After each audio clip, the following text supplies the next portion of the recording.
Sufi Guidance Channel on YouTube. ये सारे काम जितने होते हैं ना, मेरी जितनी अकॉम्प्लिशमेंट है ना, मेरी जितनी अकॉम्प्लिशमेंट्स हैं लाइफ की, अगर बोलोगे मेरे बच्चे, उनकी एजुकेशन, मेरी वाइफ, दोस्त अहबाब, उठना बैठना, ये स्ट्रीमिंग प्लेटफॉर्म या यूट्यूबिंग और मे बी फेसबुक और what ever you call it, जितनी अकॉम्प्लिशमेंट्स है ये सब पढ़ाई की वजह से है।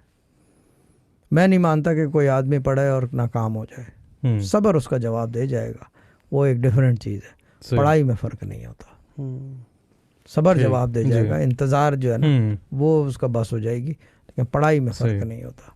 और जो पहला सवाल था ना, उसके अंदर जो जवाब ये है कि मेरे पास क्या है दूसरों की जो नहीं है, वो है यकीन। मेरा यकीन बड़ा पुख्ता है, क्योंकि मैंने अपने अब्बा का यकीन देखा है। होता है ना कि आप यकीन वाले देखो, मैंने अपने अब्बा का यकीन देखा है और मेरा यकीन भी लाजमी सी चीज़ है।